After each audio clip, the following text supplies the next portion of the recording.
Playoff basketball had officially arrived, and the stakes could not have been higher. Game 1 of the opening round best-of-3 series tipped off at Mohegan Sun Arena, where the third-seeded Connecticut Sun welcomed the Indiana Fever. The building was buzzing, packed with fans eager to see rookie sensation Caitlin Clark make her long-awaited playoff debut. While the spotlight followed Clark, Connecticut had no intention of playing the role of supporting cast. From the opening moments, the Sun made it clear they were focused on control, discipline, and experience. Early confusion added tension when the shot clock was incorrectly set to 14 instead of 24, disrupting Indiana's transition plans. Clark voiced her frustration, noting that the Fever wanted to run off missed shots. Though some of the mistakes seemed minor, that particular error directly impacted Indiana's ability to push the pace. Connecticut, led by battle-tested veterans Alyssa Thomas and Dawana Bonner, leaned on their postseason experience. Indiana, on the other hand, entered the game with just 19 combined playoff appearances across the roster, but they showed no signs of intimidation. From the first possession, the physicality and urgency were undeniable. Clark brought the ball up under heavy pressure, with Bonner glued to her defensively. Indiana struck first when Kelsey Mitchell calmly drilled a mid-range jumper.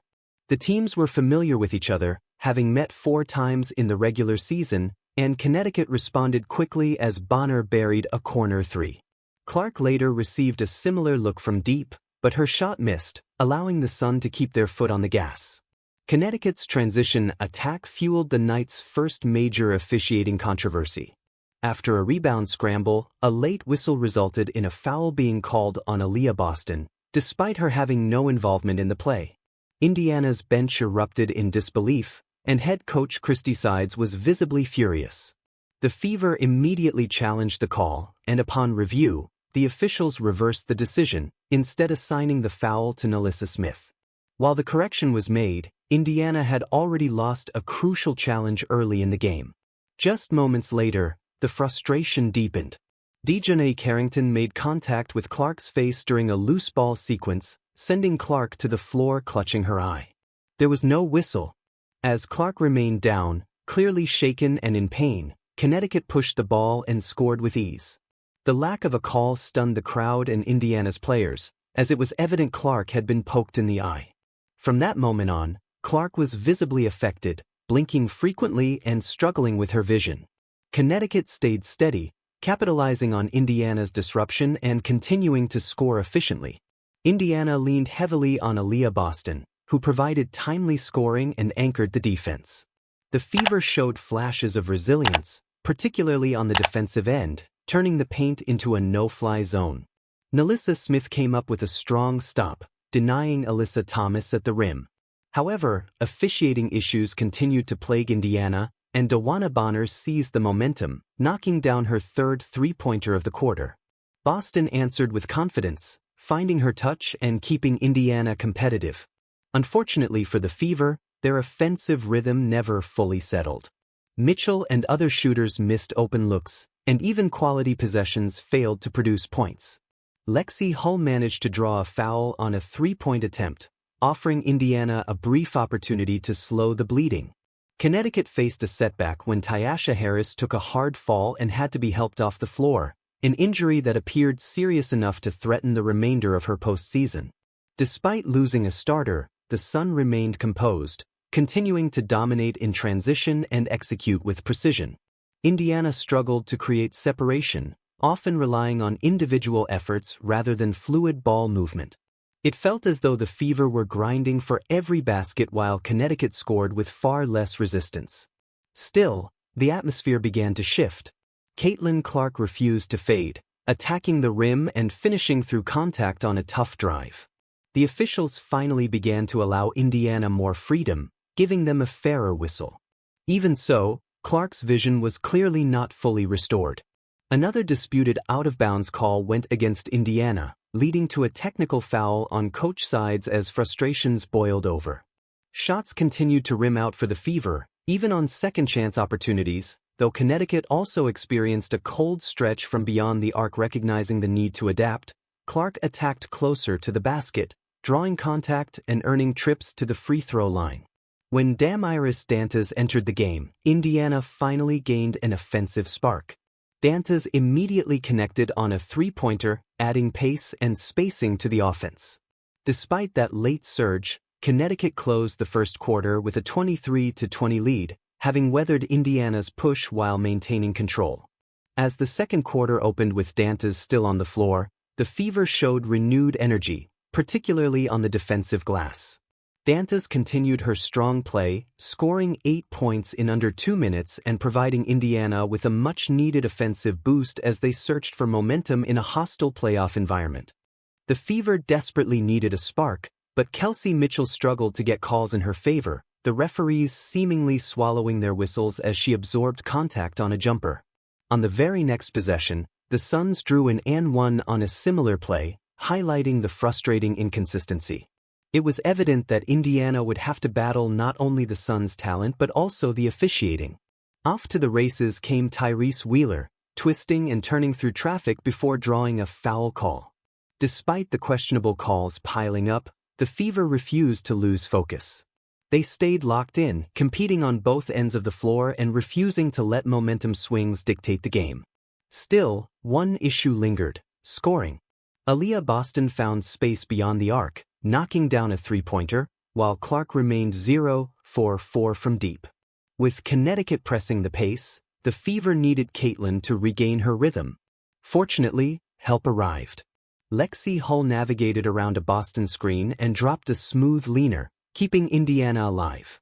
On the other side, Dewana Bonner seemed unstoppable, moving like a predator on the court. Her vicious crossover earned a foul, and she calmly converted the free throws, keeping the Sun narrowly ahead by 2. Just when it seemed the Fever had weathered enough obstacles, the score table malfunctioned, creating another pause in play. The shot clock and game clock were both affected, yet the team adapted quickly, using the heavy defensive focus on Clark to create openings elsewhere. Indiana capitalized on the Suns' missed shots, pushing in transition and igniting hope. But then, inexplicably, the shot clock was again set to 14 instead of 24. Clark vented her frustration, noting they wanted to run off a miss, and once again, the Fever's fast break was halted. It felt as though the game itself was conspiring against them, yet they refused to lose their fire. Mitchell burned inside on an offensive rebound, Boston followed with a putback, and Hull delivered another strong finish. Still, every time the Fever gained traction, Connecticut responded, with Carrington finishing at the rim and Clark continuing to struggle from deep. The Suns maintained their composure and consistency, executing fast breaks and cashing in on opportunities. By the third quarter, Connecticut had gone on a 9-0 run, fully swinging momentum in their favor. The Fever couldn't catch a break. Calls went against them, shots rimmed out, and the Sun continued to convert. Mitchell tried to ignite a comeback, hitting a jumper through traffic only for Bonner to shut it down immediately. Stephanie White drove in, and Bonner fouled her, or perhaps the Fever's own missteps just kept slowing them down. Even a wide-open look for Clark at the buzzer didn't fall, continuing her rough shooting streak. By halftime, Clark had missed all 6 of her three-point attempts and was just 1 for 9 overall, a stark contrast to the brilliance fans had anticipated. The second half began with a glimmer of hope. Marina Mabrey scored quickly, followed by a signature Clark assist threading perfectly through the defense to find Boston under the basket. But the fouls continued to haunt Indiana, including an illegal screen on Nalissa Smith that turned the ball over. Luckily, Mitchell began finding her rhythm, hitting a 3 from the corner. Carrington answered immediately for the Suns, and Bonner continued to assert herself, zigzagging through the lane and extending the lead. Finally, Clark started to regain her touch. After missing her first 8 shots from deep, she hit one to cut the deficit to 6 points. But Connecticut wasn't about to let up. Marina Mabrey responded in kind, keeping the Sun ahead. Still, Clark's spark had ignited hope for Indiana. She found Boston on a quick pass, but Connecticut's defense was always ready to counter. The Suns were relentless, immediately pushing the pace whenever Indiana faltered. Every miss from the Fever turned into a fast break opportunity for the Sun, leaving Indiana constantly on edge. It was a gut-wrenching pattern, with the Fever struggling to maintain momentum and the Suns responding play for play. Clark had moments of brilliance, but the Suns were quicker, stronger, and more consistent in turning mistakes into points. Even as Indiana fought for every bucket, the relentless pressure from Connecticut kept the game slipping just out of reach, leaving the Fever searching for any opening to ignite a true comeback. Caitlin Clark finally found her rhythm in the third quarter, slicing through the defense and creating space with precision. She worked the ball around, separated from her defender, and hit tough shots, showing the court vision that had made her a rookie sensation. But as Connecticut began doubling her, Clark adapted, feeding Dejounte Carrington and giving the Sun a taste of their own medicine. Carrington's drive was stopped, but the ball stayed with Indiana, giving them a brief spark. Clark, though, got a little overzealous. With the Fever going small, Wheeler couldn't finish, and a late whistle on Clark sent Carrington to the line. The free throws briefly stalled the Fever's momentum, leaving them rattled, yet the battle was far from over. Kelsey Mitchell immediately responded for the Sun, hitting a quick jumper that reminded Indiana of the challenge ahead. The Fever, still finding their footing as a rookie playoff team, struggled with costly mistakes, reaching fouls at inopportune moments and defensive lapses that allowed Connecticut to extend their lead. Every time Indiana tried to claw back, a careless foul or turnover slowed the rhythm, forcing them to fight for every single point. By the end of the third quarter, the scoreboard read 68-57 in favor of the Sun. The Fever faced a daunting task, an 11-point deficit and a steep climb ahead in the final frame. Entering the fourth quarter, the Fever knew they had to strike early or risk letting the game slip out of reach. But they started sloppy. Tyasha Harris was sidelined, Bentley traveled, and even with Clark's dazzling court vision, the Suns' defense seemed to anticipate every move. Every shot that should have been easy was contested. A push shot from Indiana was blocked by Nalissa Smith, while a Suns jumper rolled in effortlessly. It felt as though Connecticut had radar for the rim, shutting down any attempt at easy buckets. Even when the Fever responded, it wasn't enough. Mitchell soared through traffic for a layup plus the foul, yet the Suns' Marina Mabrey appeared unstoppable. Mabrey, hitting from all angles, dominated the perimeter and drained 5 three-pointers, finishing with 24 points. Her hot hand was a nightmare for Indiana, as each basket widened the gap and made the climb out of the hole even steeper. For the Fever, scoring became excruciatingly slow. Over 6 minutes in the fourth, they managed just 5 points. Boston finally converted a paint finish, but it wasn't enough. Efficiency became the name of the game, and Indiana simply couldn't match Connecticut's precision, shooting just 21% from deep while the Sun continued to knock down shots with remarkable consistency. Under 2 minutes remaining, it was clear the Fever had done all they could. With the deficit too large to overcome, the team allowed the bench to finish the game.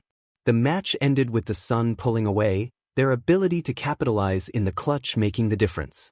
The Fever were left to regroup and analyze missed opportunities, fouls, and shooting struggles as they prepared for Game 2. Fans should turn on notifications for the next matchup to see if Indiana can fight back. And while you wait, don't miss the other thrilling game where Caitlin Clark shattered records against her rivals, a performance that was nothing short of unforgettable.